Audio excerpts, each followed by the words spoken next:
बातमी आहे बुलढाणा जिल्ह्यातून। बुलढाणा जिल्ह्यातील राज्यव्यापी शेतकरी परिषदेमध्ये बच्चू कडूंनी वादग्रस्त विधान केलंय। आत्महत्या करण्यापेक्षा एखाद्या आमदाराला कापून टाका असं वक्तव्य बच्चू कडूंनी केलंय। तर एवढ्यावरच ते थांबले नाही, स्वतःला मारण्यापेक्षा आमदाराच्या घरासमोर जाऊन नागडं होऊन बसा, अंगावर कपडेच ठेवू नका, रोज आमदाराच्या घरासमोर जाऊन लघुशंका करा असं विधान बच्चू कडू यांनी केलंय।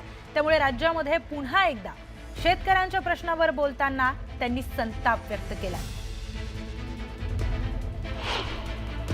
महाराष्ट्रावर फिरलोय आणि जर आपला कापूस 3000 ला विकायला लागला तर काय कराल तुम्ही? सगळे शंकर आत्महत्या करून लागा गाडी धंदा लावले। अरे तू मलापेक्षा एखाद्याने मारून टाक ना, एखादा आमदार तरी कापला ना, आम्ही सांगतो आत्महत्या करायची वेळच येणार नाही। पण हे जातं मरतंय, जाऊन बसलं तरी का आत्महत्या केल्यापेक्षा त्या आमदाराच्या घरासमोर पूर्ण कपडे काढून बसायचं, कपडेच ठेवायचे नाही आणि सहाच्या घराच्या समोरून जाऊन मुताचं। काय फरक आहे? मेल्यापेक्षा परवडत नाही का? हा धिंगाणा जर सुरू केला ना तर सांगतोय मुतल्यानं काय पाहतो सरकार। बातमी आहे पुण्यातून। पुण्यातील शनिवार वाड्यातील एक व्हिडिओ भाजप खासदार मेधा कुलकर्णींनी ट्विट केला। तर शनिवार वाड्यामध्ये नमाज पठण केलं जात असल्याचा दावा मेधा कुलकर्णी यांनी केलाय। ऐतिहासिक वारसा स्थळ की गैर हिंदू प्रार्थना स्थळ असा सवालही मेधा कुलकर्णी यांनी उपस्थित केलाय। हा व्हिडिओ समोर आल्यानंतर पुण्यामध्ये हिंदुत्ववादी संघटना या आक्रमक झाल्यात। मेधा कुलकर्णी आणि पतित पावन संघटनेनं शनिवार वाड्याजवळ गोमूत्र शिंपडलं आणि शिववंदना म्हटली। या परिसरामध्ये आंदोलन करत मजार हटवण्याची ही मागणी हिंदुत्ववादी संघटनांनी केली आहे। त्यानंतर परिसरातील मजारजवळ आंदोलकांनी भगवा फडकवत आंदोलन स्थगित केलं। व्हिडिओ व्हायरल झाल्यानंतर विश्रामबाग पोलीस ठाण्यामध्ये गुन्हा देखील दाखल करण्यात आलाय।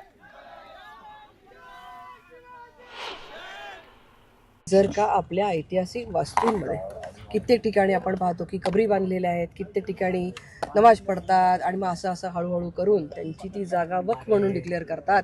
अशा प्रकारची कुठलीही कृती पुण्यामध्ये आम्ही होऊ देणार नाही। यासाठी पुण्यातला सकल हिंदू समाज एकत्र आहे, सर्व धर्मसंस्था आणि सर्व जागरूक हिंदू बांधव भगिनी एकत्र आहेत आणि त्यामुळे आम्ही आज या ठिकाणी आलेलो आहोत।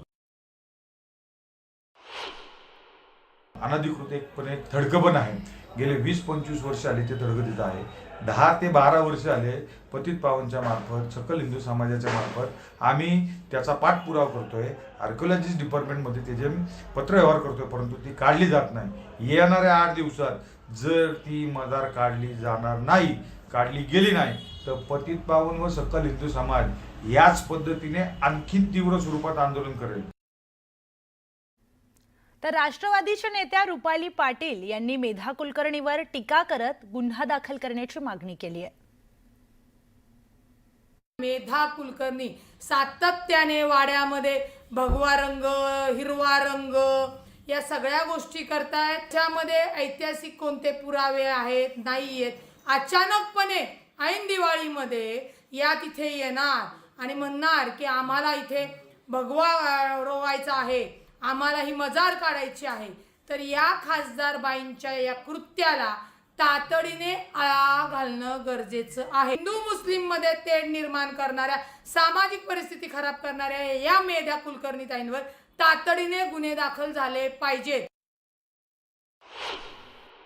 ही एएसआय प्रॉपर्टेड ही आहे। आमचं इथे काम आहे की एएसआयची जी पण पूर्ण प्रॉपर्टी आहे, हा पुन्हा शनिवार वाडा आहे, त्याला काही व्हायला नाही पाहिजे, त्याच्यामध्ये काही छेडछाड नाही व्हायला पाहिजे। आज आम्ही त्याच प्रकारे गेलेलं आहे, कोणालाही रेलिंग पण पार नाही करू दिलेली आहे, जर आपण तुम्ही सर्वांनी बघितलेलं आहे। त्याच प्रकारे पुढील पण आम्ही कारवाई करेल, जसं एएसआयची तक्रार असेल त्याच्यावर आम्ही कारवाई करणार।